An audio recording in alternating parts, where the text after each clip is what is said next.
नमस्कार, आपका स्वागत है फटाफट खबरों में। मैं हूं आपके साथ रुचिका जसवाल। आज हम लेकर आए हैं उत्तराखंड के हर छोटे बड़े शहर की सबसे तेज और ताजा खबरें। तो चैनल को सब्सक्राइब कीजिए और वीडियो कहां से देख रहे हैं कमेंट बॉक्स में जरूर बताएं।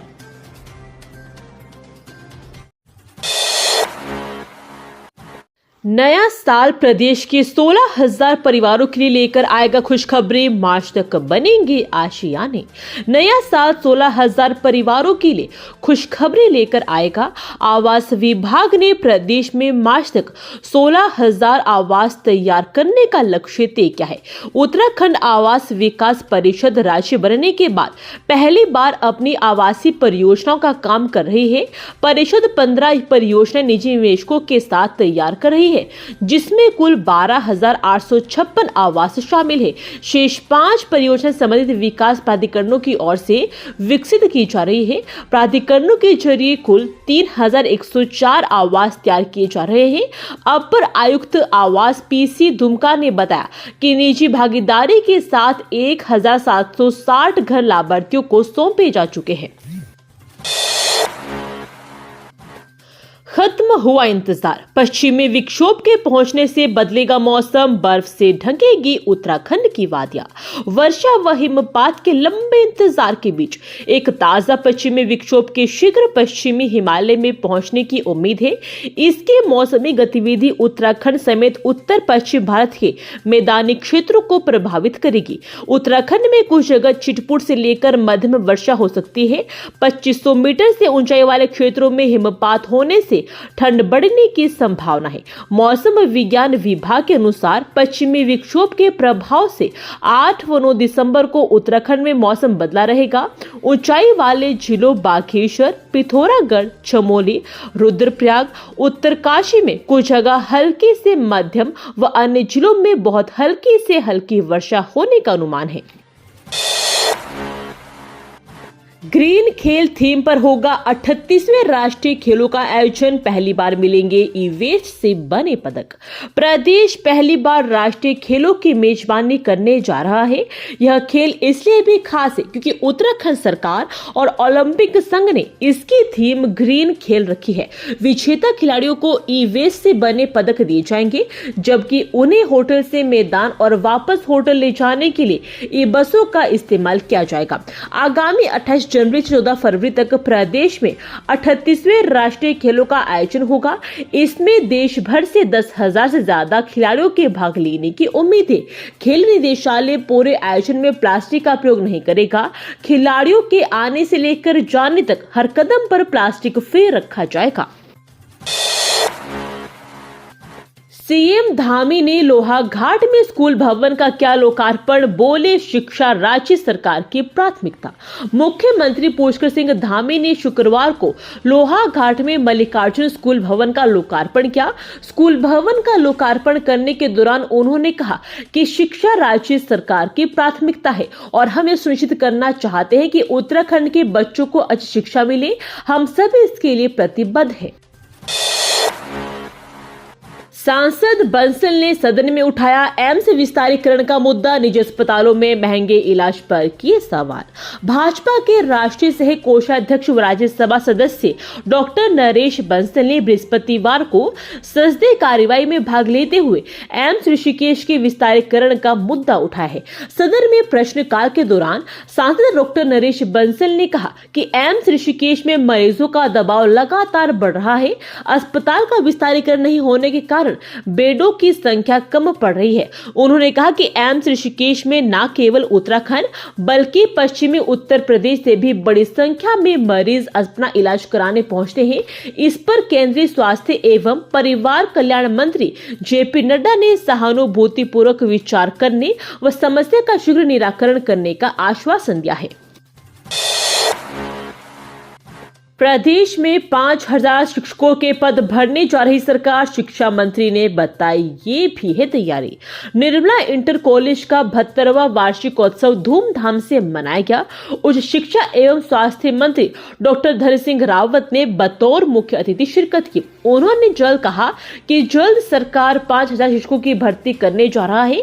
डॉक्टर धन सिंह रावत ने कहा कि उत्तराखंड में 30 जनवरी तक 23 लाख बच्चों की आईडी बनाने का काम पूरा कर लिया जाएगा। इससे पता चल जाएगा कि कौन छात्र किस क्षेत्र में है। सभी बच्चों को डिजिटल हेल्थ कार्ड मिल जाएगा। इससे 5 लाख रुपए तक हर बच्चे का फ्री इलाज किया जाएगा। उन्होंने कहा कि सरकारी स्कूलों में 10 लाख से अधिक बच्चे पढ़ाई भी कर रहे हैं। भाजपा के बीएल संतोष 2 दिवसीय उत्तराखंड दौरे पर निकाय चुनाव की तैयारियों का लेंगे जायजा। भाजपा के राष्ट्रीय महामंत्री संगठन बीएल संतोष शुक्रवार को निकाय चुनाव की तैयारियों का जायजा लेंगे। चुनावी तैयारियों की समीक्षा करने के लिए वे 2 दिवसीय प्रवास पर देहरादून पहुंच रहे हैं। इस दौरान वे प्रदेश टोली बैठक के अलावा निकाय चुनाव से संबंधित प्रदेश के नेताओं के साथ चर्चा भी करेंगे। प्रदेश महामंत्री आदित्य कोठारी के मुताबिक संतोष कल दोपहर 3:30 बजे पार्टी मुख्यालय पहुंचेंगे। वे सबसे पहले सभी जिला प्रभारियों, सह प्रभारियों एवं नगर निगम चुनाव प्रभारियों के साथ बैठक करेंगे। बैठक में निगमों, नगर पालिकाओं एवं नगर पंचायतों की चुनावी रणनीति की तैयारियों को लेकर जानकारी लेंगे और संबंधित विषय पर आवश्यक निर्देश भी देंगे। इसके बाद वे शाम 7:30 से 9 बजे के मध्य एक अन्य महत्वपूर्ण प्रदेश टोली बैठक में शामिल होंगे। Home stay, event management, salon व पार्लर में भी लग सकता है SGST। दायरा बढ़ाने पर हो रहा विचार। सरकार की आय बढ़ाने के लिए राज्य सरकार SGST का दायरा बढ़ाने पर गंभीरता से विचार कर रही है। पिछले 2-3 वर्षों में तेजी से बढ़ रहे होम स्टे और इवेंट मैनेजमेंट के कारोबार को भी सरकार SGST के दायरा रख सकती है। इसके अलावा सैलून और पार्लर से भी SGST प्राप्त करने की रणनीति बनाई जा रही है। पिछले दिनों मुख्यमंत्री धामी की अध्यक्षता में मितव्ययिता और राजस्व वृद्धि के लक्ष्यों की समीक्षा के संबंध में हुई बैठक में सुझाव रखे गए थे। वित्त विभाग को SGST का दायरा बढ़ाने की संभावना को तलाशने के निर्देश दिए गए। उत्तराखंड में हवा यातायात नेटवर्क हुआ मजबूत। राज्य में 8 स्थानों पर हेलीपोर्ट बनकर तैयार। भौगोलिक रूप से चुनौतीपूर्ण राज्य में दूरस्थ क्षेत्रों तक पहुंच आसान बनाने के लिए सरकार राज्य में हवाई सेवाओं के लिए मजबूत बुनियादी सेवाएं जुटा रही है। इसी क्रम में बीते 2 साल में राज्य में 8 स्थानों पर हेलीपोर्ट बनकर तैयार हो चुके हैं, जबकि 6 अन्य स्थानों पर हेलीपोर्ट का निर्माण प्रगति पर है। उत्तराखंड नागरिक उड्डयन विकास प्राधिकरण बीते 2 साल में सहस्त्रधारा, श्रीनगर, गोचर, चिन्यालीसोड़, हल्द्वानी, अल्मोड़ा, पिथौरागढ़ और मुनस्यारी में हेलीपोर्ट तैयार कर हो चुका है, जो अब यात्रियों को अपनी नियमित सेवाएं भी दे रहे हैं। इसके बाद यूकाडा, त्रियोगी नारायण, जोशीमठ, मसूरी, रामनगर, बागेश्वर, हरिद्वार में हेलीपोर्ट पर काम प्रारंभ कर चुका है। गंगोत्री हाईवे पर रोक बोल तकनीक से रुकेगा भूस्खलन। सिलक्यारा सुरंग में भी काम आ रही। पहाड़ में भूस्खलन जोन के उपचार में रोक बोल तकनीक मददगार साबित हो रही है। गंगोत्री हाईवे पर रतूड़ी, सेरा और बंदरकोट में सक्रिय भूस्खलन जोनों के उपचार में भी इसी तकनीक का इस्तेमाल किया जा रहा है। इससे पूर्व भी गंगोत्री हाईवे पर लंबे समय तक नासूर बने रहे नालू पानी और चुंगी बड़े थी भूस्खलन जोन का इस तकनीक से उपचार किया जा चुका है। विशेषज्ञ की माने तो भूस्खलन को रोकने में तकनीक 90% तक कारगर है। दरअसल पहाड़ी क्षेत्र में भूस्खलन एक बड़ी समस्या है। खासतौर पर गंगोत्री व यमुनोत्री राजमार्ग पर सक्रिय भूस्खलन जोन वर्षों से 4 धाम यात्रियों के साथ स्थानीय लोगों के लिए बड़ी मुसीबत रहे, लेकिन इन भूस्खलन जोन के उपचार में रोक बोल तकनीकी मददगार साबित हो रही है। दिल्ली में पुरानी बसों के प्रवेश की खुली राह, यात्रियों की परेशानी होगी दूर। दिल्ली में प्रदूषण का स्तर कम होने पर ग्रैब 4 के प्रतिबंध हटने से उत्तराखंड परिवहन निगम की पुरानी डीजल बसों को दिल्ली में प्रवेश की अनुमति मिल सकती है।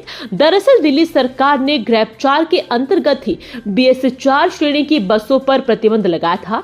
ऐसे में पिछले 20 दिन से विभिन्न डिपो में खड़ी निगम की 194 बसों को फिर से दिल्ली भेजने की तैयारी शुरू कर दी गई है। निगम के अधिकारियों की ओर से इस संबंध में दिल्ली सरकार से संपर्क साधा गया है। उम्मीद है कि अगले 1-2 दिन में बसों का संचालन पूर्व की तरह सुचारू हो जाएगा। 16 नवंबर को दिल्ली सरकार ने प्रदूषण के दृष्टिगत ग्रेड 4 के प्रतिबंध लागू करते हुए BS4 श्रेणी की डीजल बसों के प्रवेश पर प्रतिबंध लगा दिया था।